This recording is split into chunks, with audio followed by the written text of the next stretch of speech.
Anthony Joshua gets revenge and beats Andy Ruiz over 12 rounds, unanimous points decision a few hours ago in Saudi Arabia, Diriyah. So rematch, he gets the revenge and regains his WBA, WBO and IBF heavyweight title belts. So he's now a two-time heavyweight champion and also a unified heavyweight champion, not undisputed yet, as he hasn't got the WBC belt. Did you watch the fight? I did. I didn't score the fight. I gave Ruiz 2 rounds at a push. The main theme of the fight was Anthony Joshua on his feet, moving laterally side to side, using the jab mainly, throwing the odd right hand and the occasional lead left hook. Andy Ruiz coming forward, stalking throughout, but feet not quick enough and missing quite a lot. It definitely wasn't the same first fight. This fight, Andy and Anthony Joshua a lot lighter, looked a lot more relaxed and focused going into the ring. Not as muscular. You can clearly tell that Anthony Joshua is doing less weights and explosive training and doing more cardio stuff, more sparring. He looked lean. So yeah, Anthony Joshua 10 pounds lighter. That's 4 pounds off a stone.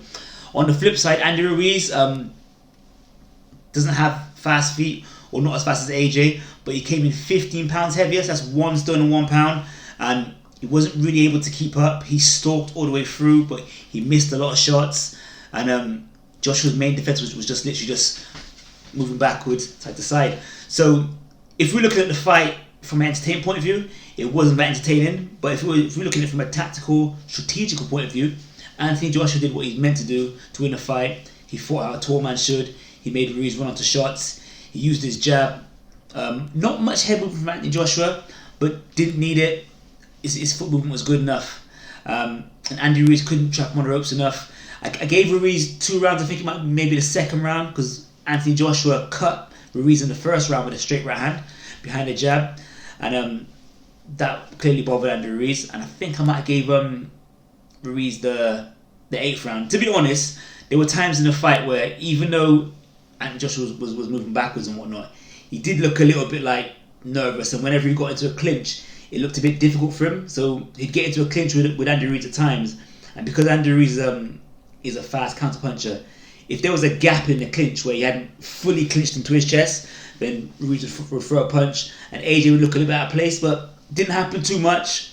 And later in the fight, Anthony Joshua was clinching a bit tighter and able to not get punched, and then the ref, once they clinched, the ref would break it and they'd reset and start back. But the main theme of the fight was AJ on his feet, moving laterally side to side and backwards, and not letting Andy Ruiz plant his feet so he could land his combinations. In the first fight, Andy Ruiz was throwing like 3s and 4s. In this fight, he's throwing 1s and 2s, so 1 or 2 punch combinations, but missing most of them.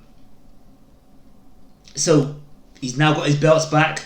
Where do we go from here? Well, let's look at the post-fight comments first. So in the post-fight, Andy Ruiz, he said, I was overweight, I didn't train properly, I'd love a third fight. He was more or less begging for a trilogy. I'd love a third fight, and I should listen to my dad and my father, but I'm not making no excuses. AJ fought a good fight and did his thing.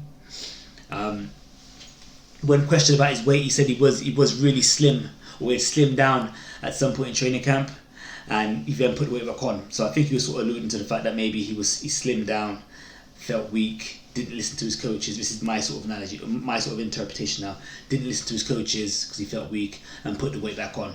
And I didn't do a video on this, but I told my friends this morning, last night and this morning, I said, well, if he's coming a stone overweight and he was already heavy in the first fight, to me that's an indication that he's not prepared for this fight. He's not prepared to hunt AJ down. So if the fight goes past 6 rounds or whatever, he's more or less giving AJ a gift. But I didn't record that officially, but whatever. I'm just telling you that this is what I think. Believe me or don't believe me.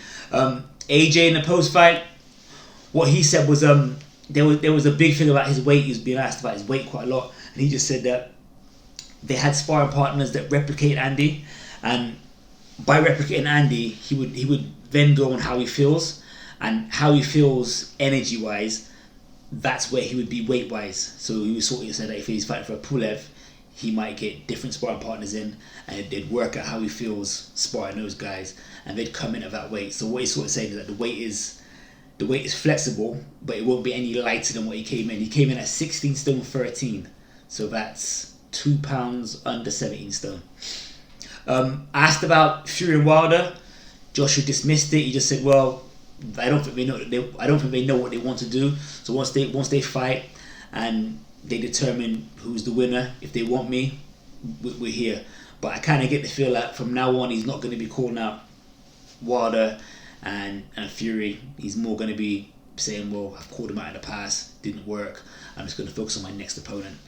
And personally, I think that I don't think he's in a rush to fight them, because I don't know if he's ready to fight them yet. He's still got a lot of developing to do, and I'd pick Wilder and Fury over AJ if they fought next year. I would. Also, AJ said that he felt good in there, and he could have done 15 rounds going that way. So that was his thoughts. But just looking into the future, AJ's WBO belt, Alexander Usyk is the mandatory. And according to the WBO, a deal must be struck by June the 4th with them to fight. If a deal is not struck, then AJ could be stripped. And I think what their policy is that if you're a cruiserweight champion of the WBO belt and you move up to heavyweight, you then become mandatory for the heavyweight. That's why Usyk is mandatory. There's talks about Usyk fighting Chisora as well. So maybe he might fight Chisora around February, April, and then look to fight AJ after.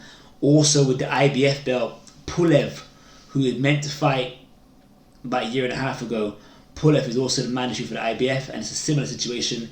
AJ's has to strike a deal with Pulev's camp by a certain date. We didn't say a date, but in the article I read it. So I read this article in thesun.co.uk, but they said it's a similar sort of date with the WBO. So, but my thoughts on the whole thing, I think, as I said earlier, Ruiz made a mistake. He came in too heavy, and it kind of indicated to me that he wasn't living the life, And I think if you have a fight coming up, and you beat AJ in June, there's a rematch clause, the fight's going to be made within a certain period of time, as soon as you finish that fight, you get back into training. Not serious training, but training to maintain your weight. I don't think he did that. I think he went into his training camp overweight and was running more of a weight loss camp rather than working on technique and explosiveness and combinations and strategy and whatnot.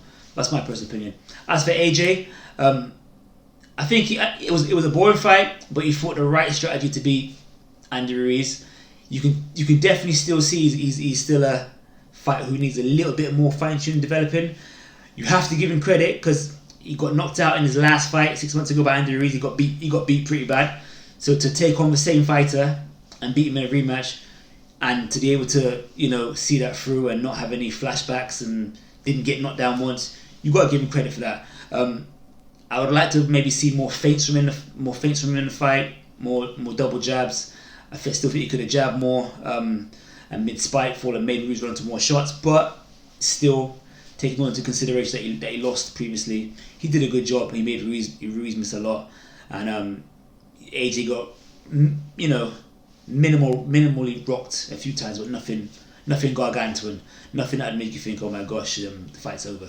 So fair play to him. What did you think of the fight? How do you see the heavyweight division going forward?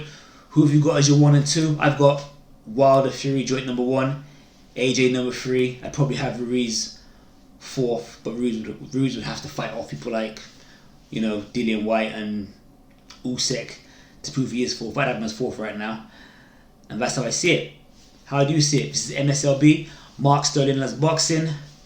We'll catch you soon. Good night. Bless.